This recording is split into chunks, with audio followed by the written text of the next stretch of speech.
Hi, everybody. It's Third Coast Thursday, and I am Angela Young Smucker. I'm the executive director of Third Coast Baroque, and I'm really excited to be with you today. We're doing our broadcast a little bit later than we usually do, and if you're watching the replay, thank you for being with us. We hope that you enjoy this episode, and we hope that you've taken a look at our past episodes, which are all archived on all of our social media channels on YouTube, Facebook, and Instagram. But we're glad that you're with us today. Speaking of channels, you can follow, subscribe, do all the things on our website, thirdcoastbaroque.org, and all those social media channels I just listed down at the bottom of your screen. It's fantastic. And you will definitely want to be watching tomorrow. We're going to have a special announcement tomorrow. I'm very excited about it. I'm not going to say anything yet. But tomorrow, Friday, May 8th, we're going to make a special announcement about an event that's coming up with Third Coast Baroque. So please make sure you're on our email list or following us on Facebook, Instagram, or YouTube. Now, I'm going to quit yapping and I'm going to welcome a friend of mine, Frank DeVincentis, who, let me just tell you a little bit about this guy. So not only is he senior vice president at Morgan Stanley, he was named one of Investment News 40 under 40 recently. Graduated from DePaul with a bachelor's degree in finance and marketing, but he has been active in oratorio and concert and opera for the past 15 years. He is a classically trained bass baritone, and I have heard him live and in person, and oh my gosh, it's incredible. He's gotten reviewed by the Chicago Tribune and the Sun Times. Very beautiful reviews. And in addition to this, offstage, out of work, he's serving on boards all around Chicago. He's on the Union League Club of Chicago, Lyric Opera, Chicago's Guild Board, Luminarts, DePaul University. This guy doesn't sleep. So without further ado, I'm very excited to welcome Frank DeVincentis. Hello, sir. Hello. How are How you are doing, you? my friend? I'm hanging in there. Yeah, Good. this is good. You gave me a reason to shower, shave, and put on a different shirt. So We got on our best jammies today. it's good. Yeah, it's I feel like an adult again. Oh, yay. Oh, hey, and John Sagos is here. Happy Thursday. Hey, John. John Sagos is our Third Coast Baroque Board president, and we love it when he tunes in. So thanks for being here, John. Well, it looks nice and sunny there, Frank. Are you about to It is. go sunbathing on the beach? No, it's gonna drop precipitously in the next like 12 hours. They're calling for potential snow into Friday. So who the hell knows? Because it's May in Chicago, and that's what Right. happened. Right. I I think mean, I it remember was taking it. Go ahead. no, it was nice this morning. I mean, it got into the 60s at one point today, but it's going to be a big swing. But that's Chicago. It's what you do. It keeps you tough, keeps you on your toes, keeps you That's awake. right. That's right. I do have this rule though that once I wear shorts outside, that's it. Oh, So like no going I back. no going back. Yeah, once you can go outside in shorts, it's like the weather needs to get the clue, and that's just how it is. But Yeah, I had a friend in college who wore Birkenstocks all year round. No socks, which is nuts in and of itself. But like, well, I mean, yeah, in the middle of winter in Northwest Indiana, Birkenstocks in the snow. That was not. Anyway, we'll take that mental picture out of everybody's head. So right. let's get back to you. I want to know your musical origin story. I know that your day job, what keeps you out of trouble, is working in finance. But I know that before you got there, you were singing your face off. So tell me about that. Yeah, I was introduced to music, kind of here and there throughout my, early years and middle school. Started to get more and more serious about it late in high school, so like Mm-hmm. junior and senior year. My it was actually funny. My voice changed really dramatically between 8th grade and 9th grade. And at the time I was like, well, that's it. I can't sing anymore. So, and I'd rather be in sports anyway because sports are cool. And there was a choral director at Hoffman Estates High School that had seen me do shows in middle school that was like, you can still sing. You just need to learn. This is normal for you to have a lower voice now. You just need to learn how to sing with that lower voice. I was like, oh. And so I learned how to sing, and slowly over time got more and more serious about it. Was part of a wonderful music culture in high school, and with some summer musicals that I was doing. And that kind of launched things. Mhm. Do you want to go on from there? I Oh forget. yeah, we Yeah. need to get into all this. So, Okay. were you like farmer number two in Oklahoma, or were you like the dude out front doing the high Yeah. notes? So the first show I did, I was Higgins' valet in My Fair Lady, Oh which my gosh. was just the chorus part. Um, who, by the way, Henry Higgins is like one of my best friends. The guy that played that, still one of my best friends today. Love it. Um, and then next year I was Cinderella's Prince and Into the Woods, and Oh, then Billy and Anything Goes. oh my gosh. So I had to lead that year, and over the summer I had done. Seven Brides for Seven Brothers, where I played Frank, and then Well, that's uh, easy. that was easy. And then Once Upon a Mattress, where I was the jester, and I started competing Mm, and singing in competitions. Again, I was just encouraged to do that, and I found that I started to do pretty well. I was winning a couple of them. I mhm, was brought into all state choir and things like that, and mhm, and people were saying, you really should think about doing this as a profession. mhm, I said, okay, well, what does that involve? We have to audition at schools, and I had never thought about having music as a profession. My idea was to go into finance or law or something in that realm. And mhm, once I got into the college application process, I was auditioning. So I auditioned at DePaul, I auditioned at Northwestern, mhm, and they accepted me. And I remember sitting down at both schools and talking with the deans and saying, okay, I really want a double major. Like mhm, I'd love to learn how to make a profession in music, but just in case that doesn't work, I want to make sure that I can do something in economics or law or whatnot. And I said, so can I double major? And they said, well, you won't have the time to do that. You simply won't have the time. And I said, okay, then I'm not going to take that risk. mhm. Um, so instead, what I did was I did everything I possibly could while not being in the School of Music. So I Wow. was in the high choir. Mhm. Eventually, I auditioned for the Chicago Symphony Chorus. I was the youngest member at the time. Wow.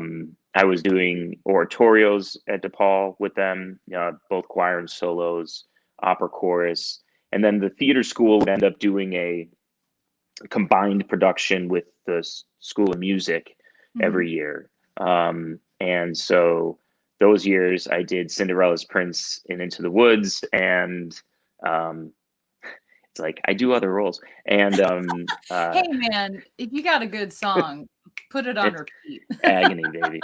Um, and then I did Sweeney Todd, and that started to kind of shift things again for me.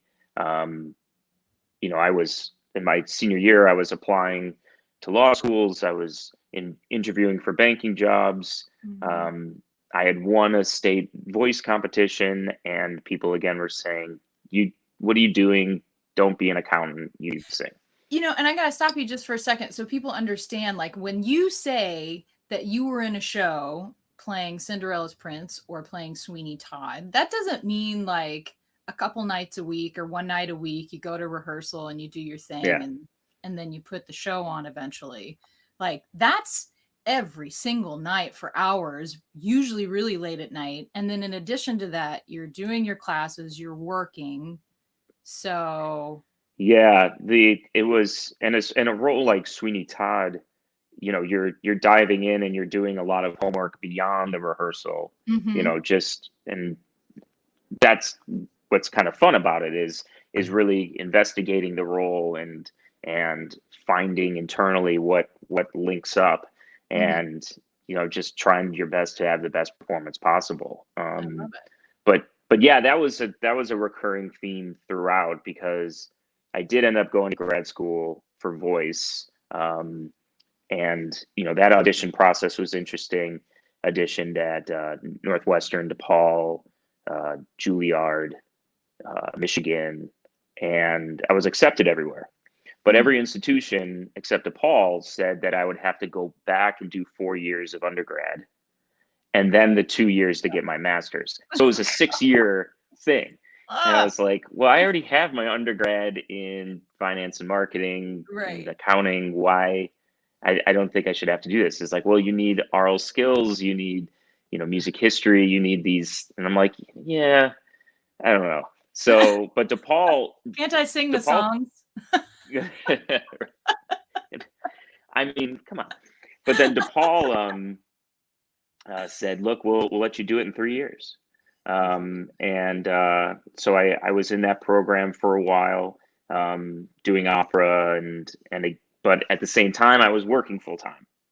And the that was a crazy kind of schedule. My work was downtown, Mm-hmm. rehearsals and classes were all up in Lincoln Park. So the Mm-hmm. Red Line, I lived on the Red Line. It was just Oh bounce, my bounce, bounce God. back and forth. Yeah. Um, and I did that for a couple of years, and then I was promoted in my job that ended up just taking a lot of time away from music.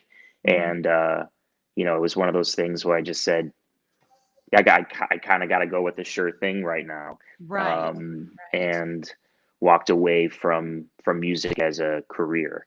Mm-hmm. But it was a good run for a while, at least academically. And then I did come back to it later on. Like I've done professional productions with like Light Opera Works, Right. um, and some other kind of regional opera companies. Mm-hmm. Most recently, South Shore Opera.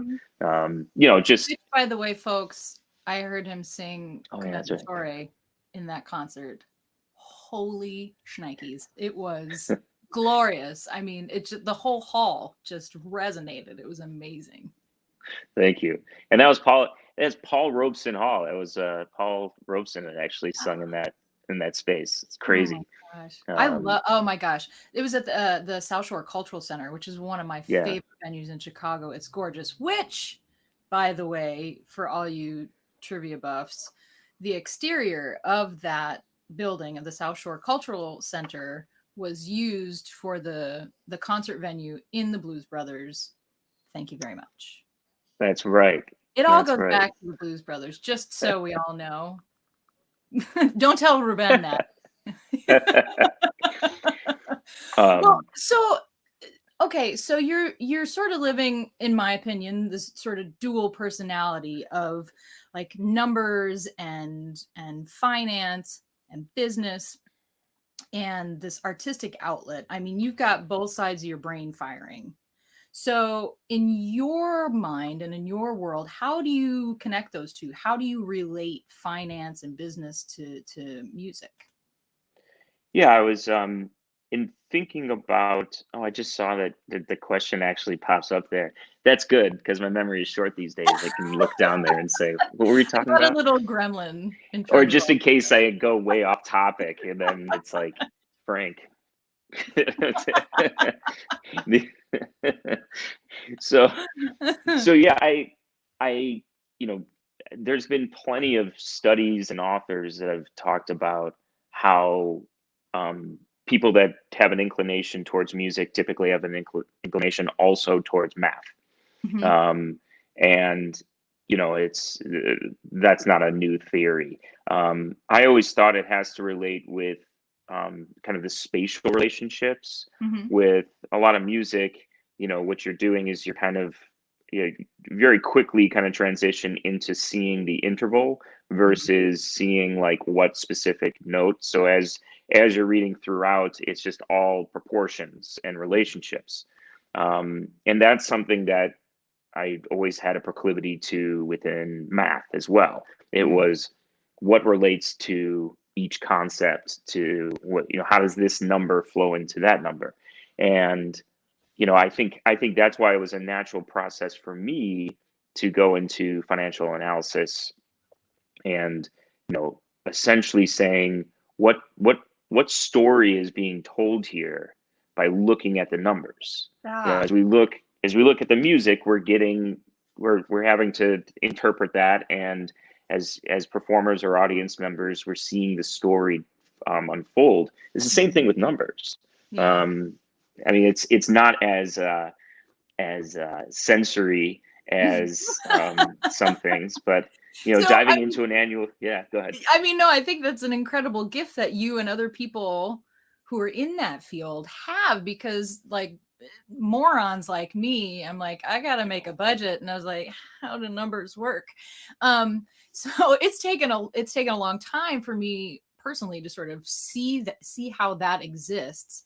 And there's a lot of talk about using data and data analysis in general now, in terms of algorithms and all that stuff, because Right. we hear that in relationship to social media and how they use all of our information that we just fork over to them.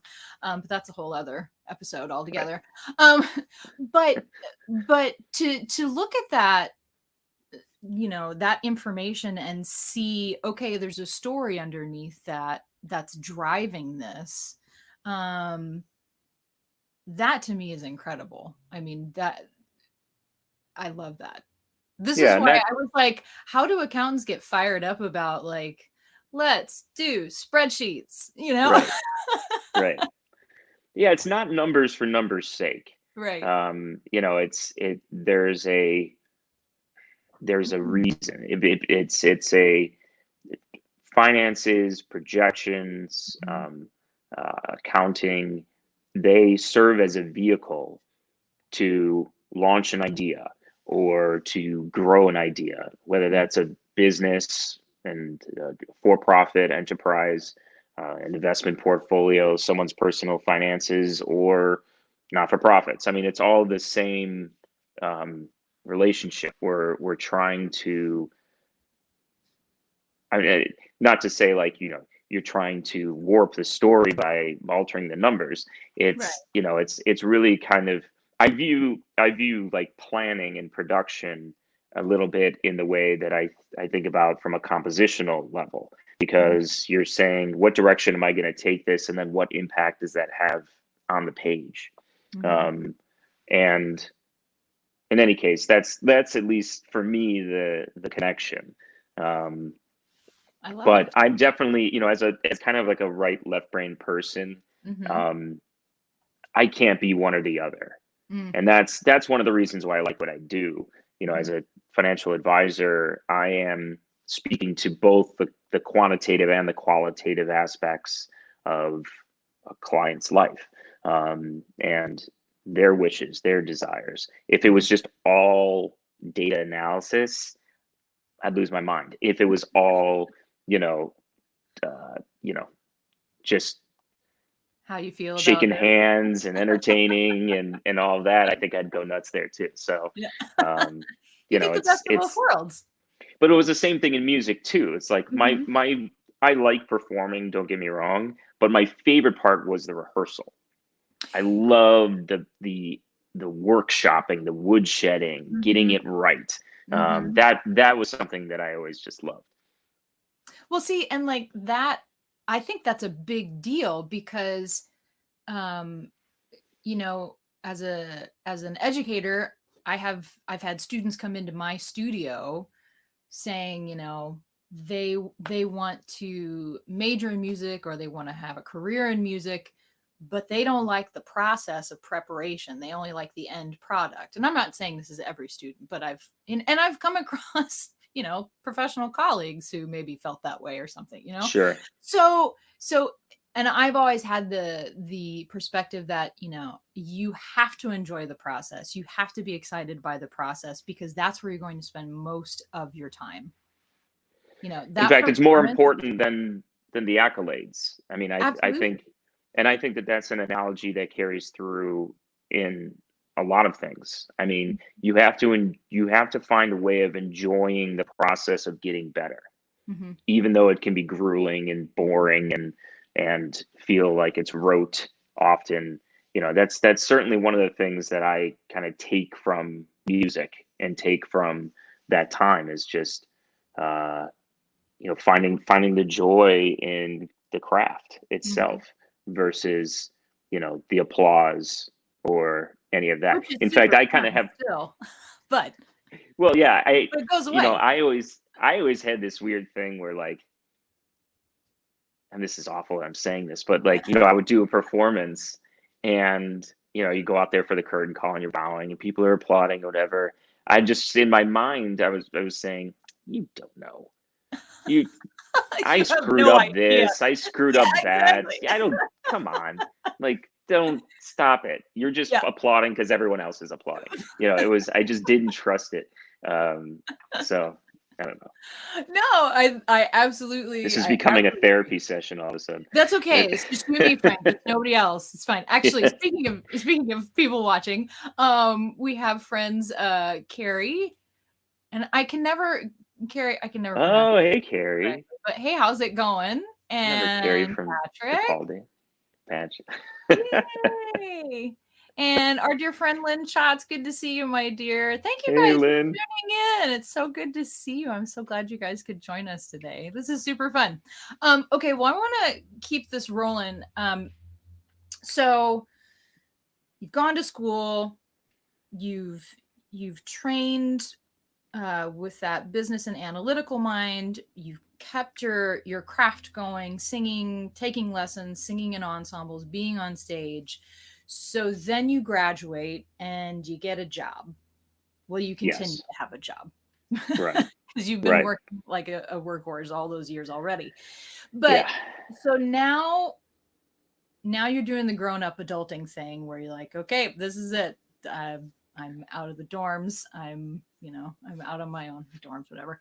Um, so, No, I was in the dorms because I was an RA. oh, see, but that's a good deal. That's a good deal. See. Well, okay, let me ask you this. So how did you sort of first dip your toe into philanthropy? Because I know that you have been an incredible supporter of the arts. So, I mean, this is sort of both sides of it. So, um, did you get inspired to support the arts first, or did you think, well, I should really be giving back to those who supported me? So, how did that start? Yeah, I was fortunate early on from an academics career Hmm. to get to be introduced to Richard Driehaus, Hmm. who is an incredible philanthropic businessman in Chicago.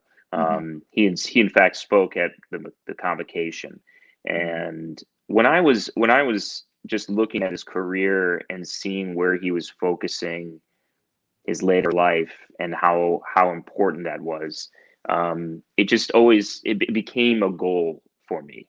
Um, and a couple of years into working, it then I think a lot of people get not dragged, but brought back into giving through or introduced to giving by their alma mater. Hmm. Them saying, "Hey, give back to the school that put you where you are, or Right. made such a big stamp on that." Mhm. But once after doing that for a little while, I was like, well, what really speaks to me? Mhm. And I think that that's a very important thing with philanthropy. Mhm. It's something that I talk to my clients about. It's don't just throw money into a black hole of a big institution that Mhm. you don't necessarily see the end result.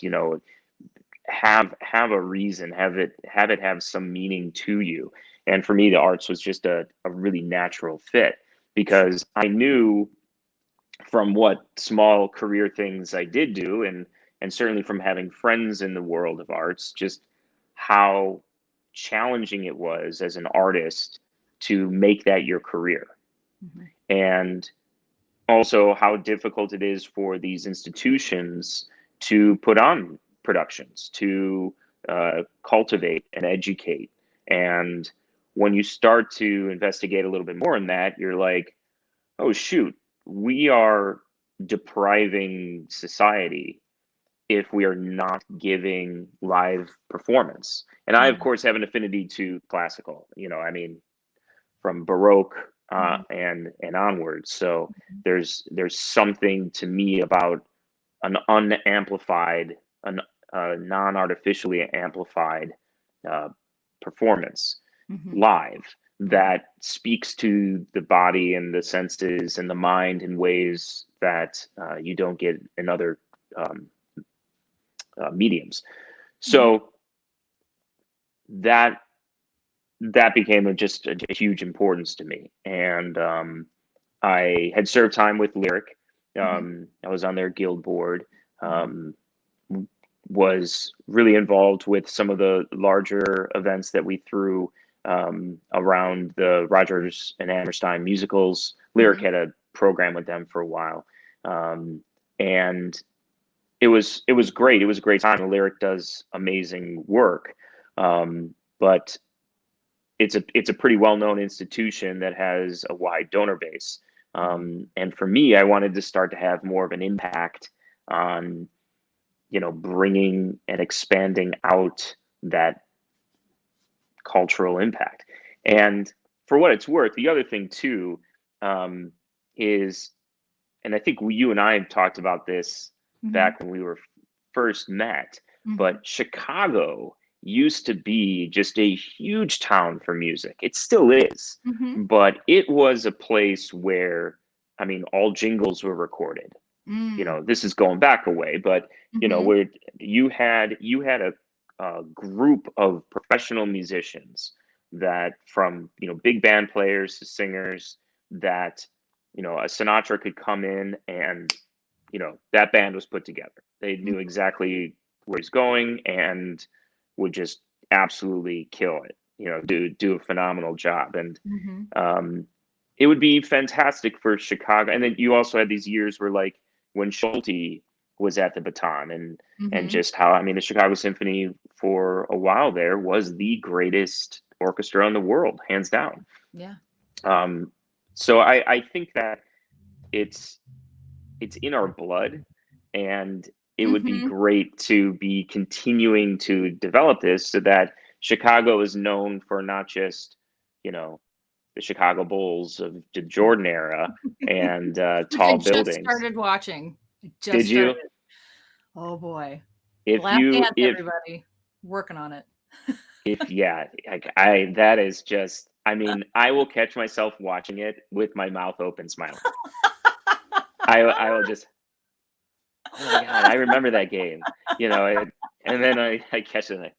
It's Um, okay. It's good. uh, It's history and it's required knowledge if you're gonna be living in Chicago. yeah.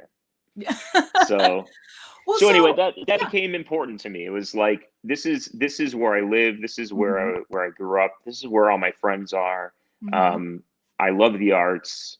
We have phenomenally talented people here in Chicago. Let's make sure that they stay here. Let's Mhm. provide an environment where they can continue to work rather Mhm. than having to go to New York or to LA or to Nashville or something like that. Let's provide more outlets so that we can keep these talented people.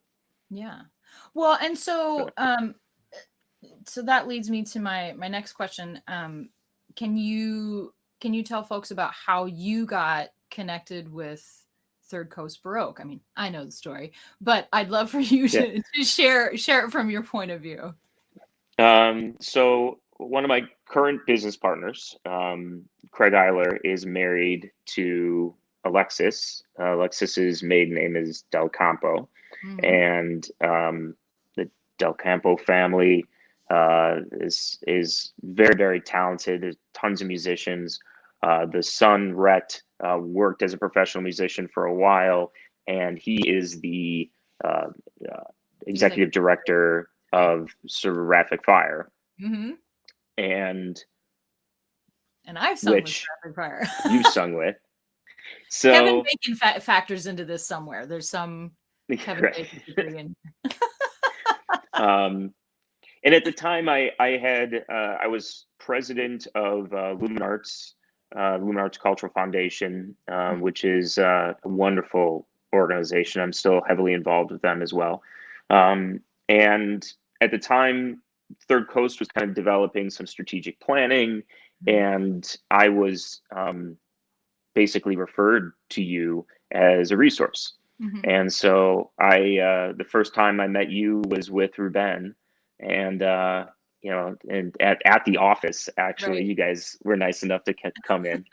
And Because just a reminder, everybody, this guy works like crazy. well, that's true. Yeah, I couldn't. It's like, when can you meet? No, no, but um, and Yeah, I mean, we came in to and just kind of nerded out about like we're trying to build a thing, and you have experience in things that are already built. So yeah, what do you think?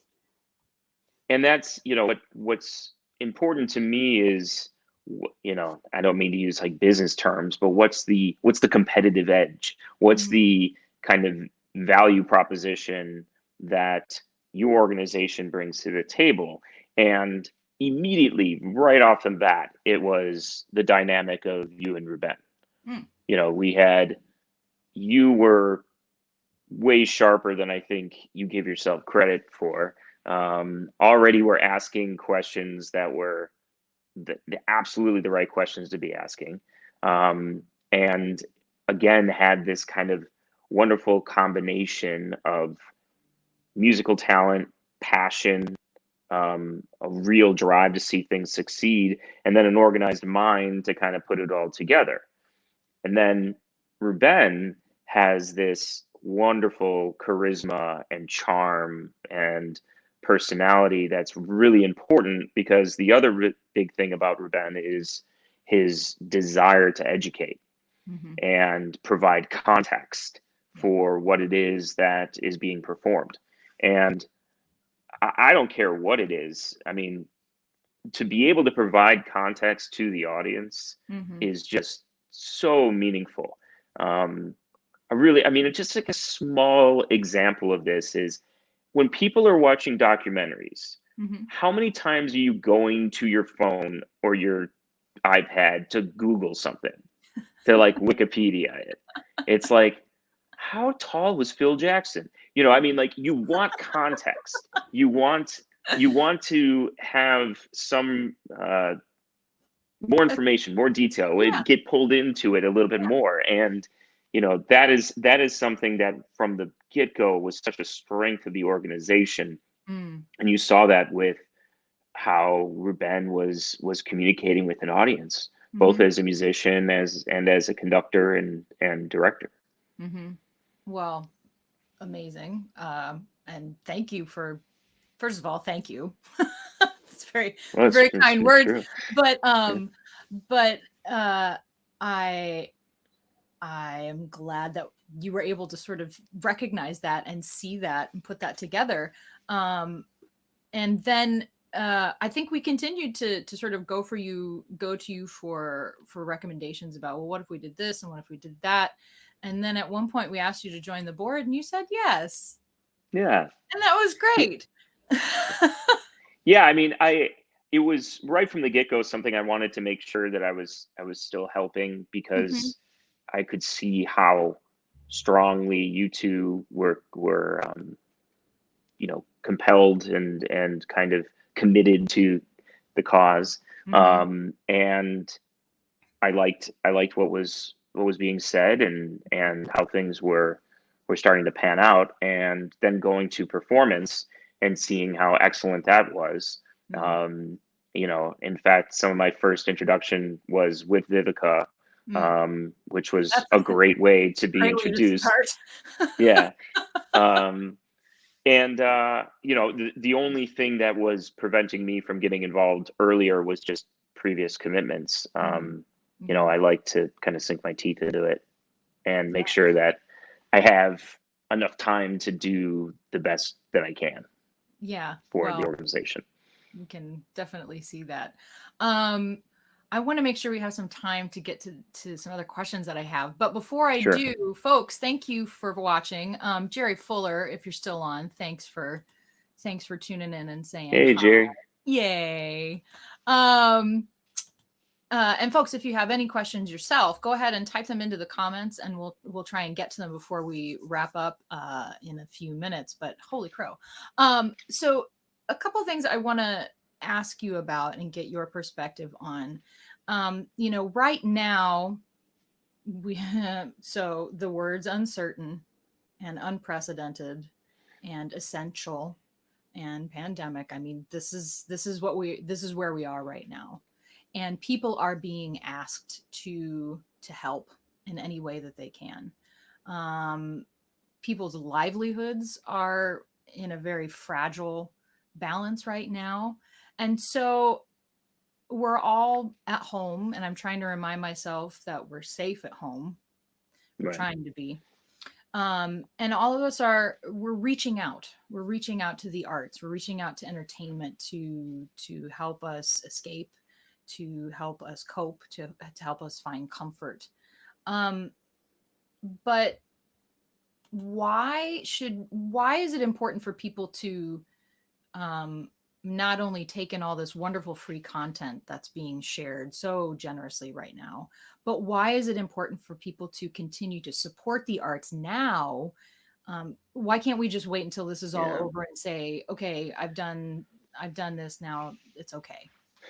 Yeah. The quick answer to that is because there's no guarantee that it'll be around when we can go back to the theater, when we Mm, can go back to concert halls. I go back to 2008, 2009. I wish I had these numbers handy, but the amount of opera houses that closed, yeah. I mean, gone. I Hmm. mean, I think San Diego was closed down, and then eventually they tried to remount something. I mean, Didn't New it's York City Opera close too? New York City Yeah. Opera. I mean, that's the issue Mhm. is that the the arts in America are not supported in the same way as they are abroad, Mhm. in Europe. You're just in Europe, especially in countries like Germany or Austria, Mhm. even Italy. There's France. There's an absolute commitment to the arts, and to the artists. Mhm. Making sure that they can have living wages, making sure that they can have a place to work, and they do that because they see the societal benefit of the arts. And I'm happy to talk later about why I think that's so important. Mhm. But it's just the way it is here. I mean, in Mhm. America, our system is more driven by philanthropy, Mhm. and Americans are the most philanthropic people because in part because they have to be for Right. things like this, because the arts don't survive simply on profitability, Right. I mean, right? the general numbers are for nonprofits, about 85, 86% of their income is from individual donations. And then the rest of Yeah, that 15% is divvied up between or among grants and corporate sponsorships and federal funding and things like that. So it's individuals who are actually making the difference. I mean, it's that PBS line. It is viewers like you who right. are making this kind of thing possible. Now, there are some people who have the capacity to give more than others, and that's amazing. And we thank those people who continue to share that capacity with the arts and with Third Coast in particular. We have some incredible support. And Um, if those things aren't there when mhm, we finally get back, and let's be honest, those types of experiences are going to be the last thing to come back. exactly. I mean, Yeah. you're talking about groups over 50 people in a Mhm. closed space. I mean, this is going to be some of the last stuff that comes back. Um, so it's really important to make sure that there's strength there and an ability to carry through. Mhm. Also, so that the artists don't end up having to take a job working at Amazon, fulfilling delivery orders and denying the world of their craft, of their art. I mean, and that happens more in this country than anywhere else. We're just super talented people that would otherwise, be doing so much more for society and making lives different if they had the opportunity to perform, if they had the opportunity to share their talent. And if we're not supporting those organizations now, those people in those organizations won't be around, and it would be a tremendous loss. Not to deminimize the importance of health and safety and Of course. all of the other charitable things out there. But the arts in particular, in my view, are not supported in the same way. And it's important that we bring about that awareness. Yeah. Well, okay. So let's say, I'm not in a position to give money to an organization. What else could someone do to support an organization like Third Coast Baroque? Yeah, I mean sharing your talents, finding some way to deliver help in kind, just asking, raising your hand, getting in touch with your organization and saying, hey, I think you guys are doing a great job. I want to be able to help. How can I help? And, it's in a conversation that I'll give you a small, it's a longer story, but part of an organization. And at the time they were saying, look, we're really looking for our members to give up this kind of money to be part of it. And I was like, I don't have that money. So how am I going to do it? And I decided to put on concerts, and it was free concerts and was able to raise money that way. That's just an example of like sharing your talent. Right. And also just kind of getting the word out. I mean, it's crazy. I'm not good at social media at all. But the ability Friends, to please help Frank share this video somehow. My God, you can do it. It's a different world for me. Well, it's crazy because you see who's successful in it, and then you're like, what's the formula here? I don't get it. But you do nothing else. Yeah, right. So you So were saying you share your skill. Right. I mean, everyone has that ability to contribute. It could be something as simple as like, helping craft, helping write emails, helping draft language, helping come up with designs for collateral, picking up the phone and making a handful of dials. That was some of my early philanthropic work. You go into a telephone bank and you're just calling people, and you have a list and you're calling them, and you dial, smile and dial, baby. And it's I see our next shirt being made. yeah, and by the way, I mean, it's an incredible learning experience then to go through that as well. I'm having this thought as we're talking right now. This isn't something that's preformed, so bear with me as I fumble through this. But let's put it this way: a lot of people in business or in jobs are saying, okay, I'm doing this one thing, but I really want to get here. But in order for me to get here, I need to develop these other skill sets that I'm not working on in a day-to-day basis. So say, for example, you're the numbers person and you're poring over spreadsheets, but you really want to be a VP at this level. Well, to get there, you need to have skills presenting. You need to have skills in like soft skills, writing, communicating, things like that. Are you going to get that experience in the job? Maybe, maybe not. But how can you accelerate that? Well, get involved with a charity, get involved with a not-for-profit. You will develop those skills by just simply asking for that. You know, Absolutely. what and being able to deliver the message of an organization and work and develop and grow in that skill set can be a wonderful way of just expanding as an individual.